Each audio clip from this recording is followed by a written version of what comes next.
Hi, I'm attorney James Betzold. I am an immigration attorney, and I'm here to talk to you today about 5 things you should know about filing a VAWA petition. Now, VAWA stands for Violence Against Women Act, and of course, under equal treatment under the law, it is a law that also applies to men, first of all, but it protects men and women who are in abusive relationships when they've suffered physical, emotional, or mental abuse caused by their spouse who is a U.S. citizen or legal permanent resident. This gives them the immigrant an avenue for relief independent of their spouse, so they can stay in the U.S. and be free from the harassment and just overall negative situation with that abusive relationship. Thing number 2, the abuse covered here isn't just like getting punched in the face. It's not just physical violence where there's weapons or knives or guns or things like that, because Congress recognized that there's all sorts of abuse that takes place, and it can be emotional abuse. It can be, no, you can't leave the house, you have to stay here and do what I say because I'm in charge. It can be, someone constantly putting down the other person or telling them, you don't have any rights. You have to do everything I want to do here, everything that I say, or I'm going to call ICE and they're going to deport you and they'll take you away from your kids.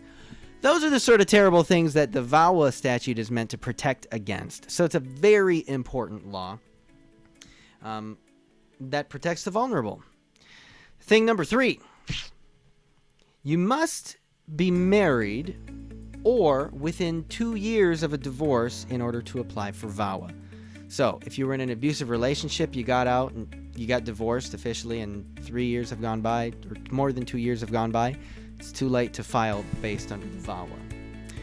There's exceptions if you're involved in immigration court where doors are opened for something called VAWA cancellation, which doesn't really have a sunset provision.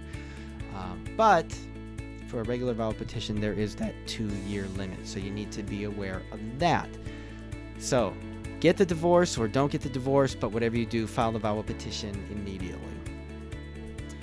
Thing number 4, you cannot get remarried if you still want to file a VAWA petition. So if you get out of the relationship, you get divorced, and then immediately remarry somebody else, you can't go and claim a VAWA petition based on your first spouse.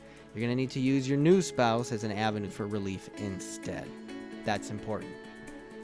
Thing number 5. All right, we got to talk a little bit about processing times. If you're married to a U.S. citizen and the U.S. citizen is abusive, then when you file your VAWA petition, you can file for VAWA and adjustment at the same time, right? You can do those 2 applications, you can get those approved and go forward.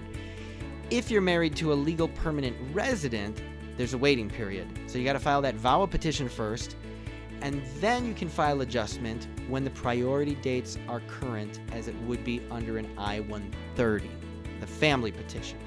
So it's similar to as if the LPR was petitioning for you, but it's without them.